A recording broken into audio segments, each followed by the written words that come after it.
The water of life. Once upon a time, there was a king who was so ill that everybody despaired of his life, and his 3 sons were very sorry and went out into the palace gardens to weep. There they met an old man who asked the cause of their grief, and told him their father was so ill that he must die, for nothing could save him. The old man said, "I know a means of saving him.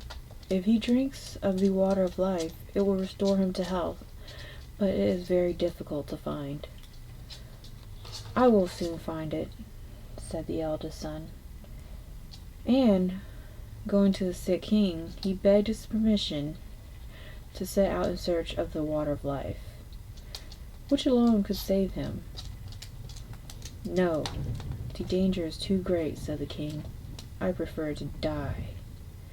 Nevertheless, the son begged and entreated so long that the king consented, and the prince went away, thinking in his own heart, "If I bring this water, I am the dearest to my father, and I shall inherit his kingdom." After he had ridden a long way, he met a dwarf on the road, who asked him, "Whither away so quickly?" "You stupid dandy prat," replied the prince proudly. "Why should I tell you that?" And he rode off. But the little man was angry, and he wished an evil thing, so that, soon after, the prince came into a narrow mountain path. And the further he rode, the narrower it grew, till at last it was so close that he could get no further. But neither could he turn his horse around, nor dismount, and he sat there, like one amazed.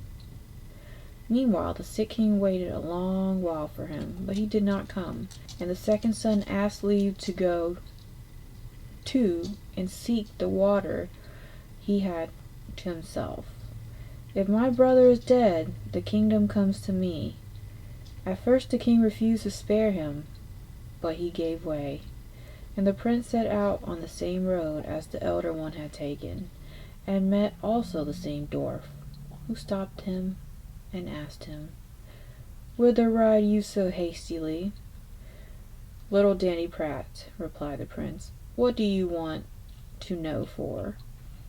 And he rode off without looking around. The dwarf, however, enchanted him, and it happened to him as it had to his brother. He came to a defile where he could move neither forward nor backward. Such is the fate of all haughty people.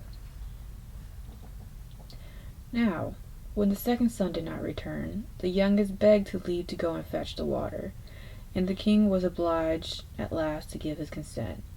When he met the dwarf, and was asked whither he was going so hurriedly, he stopped and replied, "I seek the water of life, for my father is sick unto death." "Do you know where I find it?" asked the dwarf. "Since you have behaved yourself as you ought," said the dwarf, "and not haughtily like your false brothers, I will give you the information and show you where you may obtain the water of life. It flows from a fountain in the court of an enchanted castle, into which you can never penetrate if I do not give you an iron rod and 2 loaves of bread. With the rod knocked thrice on the iron door of the castle, it will spring open. Within lie 2 lions with open jaws, but if you throw down to each a loaf of bread, they will be quiet. Then hasten and fetch some of the water of life before it strikes 12, for then the door will shut again, and you will be imprisoned." The prince thanked the dwarf, and, taking the rod and bread, he set out on his journey. And as he arrived at the castle, it was as the dwarf had said. At the 3rd knock the door sprang open, and when he had stilled the lions with bread, he walked into a fine large hall where sat several enchanted princes, from whose fingers he drew off the rings, and he also took away with him a sword and some bread which lay there. A little farther on he came to a room wherein stood a beautiful maiden, who was so pleased to see him that she kissed him and said he had freed her, and should have her whole kingdom. And if he came in another year, their wedding should be celebrated. Then she told him where the fountain of water of life was placed, and he hastened away lest it should strike 12 ere he gained it. He came next into a room where a fine, clean covered bed stood, and, being tired, he lay down to rest himself a bit. But he went to sleep, and when he woke it struck the 11:45. And the sound made him hurry to the fountain, from which he took some water in a cup which stood near. This done, he hastened to the door, and was scarcely out before it struck 12, and the door swung to so heavily that it carried away a piece of his heel. But he was very glad, in spite of this, that he had procured the water, and he journeyed homeward, and passed again where the dwarf stood. When the dwarf saw the sword and bread which way, he declared he had done well, for with the sword he could destroy whole armies, but the bread was worth nothing. Now the prince was not willing to return home to his father without his brothers, and so he said to the dwarf, "Dear dwarf, can you tell me where my brothers are?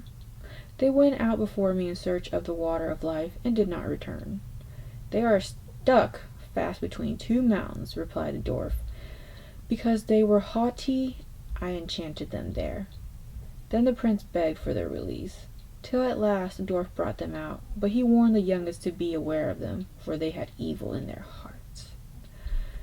When his brothers came, he was very glad, and he related to them all that had happened to him, how he had found the water of life, and brought away a cupful of it, and how he had rescued a beautiful princess, who for a whole year was going to wait for him, and then he was to return to be married to her, and receive a rich kingdom.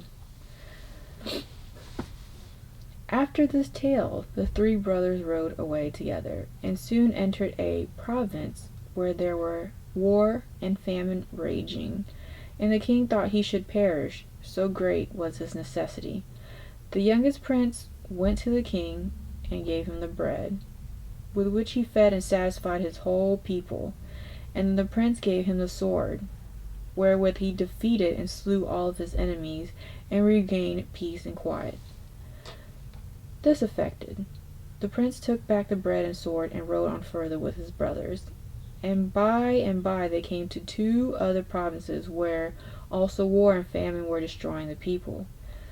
To each king the prince lent his bread and sword, and so saved 3 kingdoms. After this they went on board a ship to pass over the sea which separated them from home. And during the voyage the 2 elder brothers said to one another, "Our brother has found the water of life, and we have not. Therefore our father will give the kingdom which belongs to us to him, and our fortune will be taken away." Indulging these thoughts, they became so envious that they consulted together how they should kill him, and one day, waiting till he was fast asleep, they poured the water out of his cup and took it for themselves, while they filled his up with bitter salt water. As soon as they arrived at home, the youngest brother took his cup to the sick king, that he might drink out of it and regain his health. But scarcely he had drunk a very little of the water when he had become worse than before, for it was as bitter as wormwood. While the king lay in his state, the 2 elder princes came and accused their brother of poisoning their father, but they had brought the right water, and they handed it to the king. Scarcely he had drunk a little out of the cup when the king felt his sickness leave him, and soon he was as strong and as healthy in his young days. The 2 brothers now went to the youngest prince, mocking him, and saying, "You certainly found the water of life, but you had the trouble, and we had the reward. You should have been more cautious and kept your eyes open, for we took your cup while you were asleep on the sea, and moreover, in a year one of us intends to fetch your princess. Beware, however, that you betray us not. The king will not believe you, and if you say a single word, your life will be lost. But if you remain silent, you are safe." The old king, nevertheless, was very angry with his youngest son, who had conspired, as he believed, against his life. He caused his court to be assembled, and sentence was given to the effect that the prince should be secretly shot.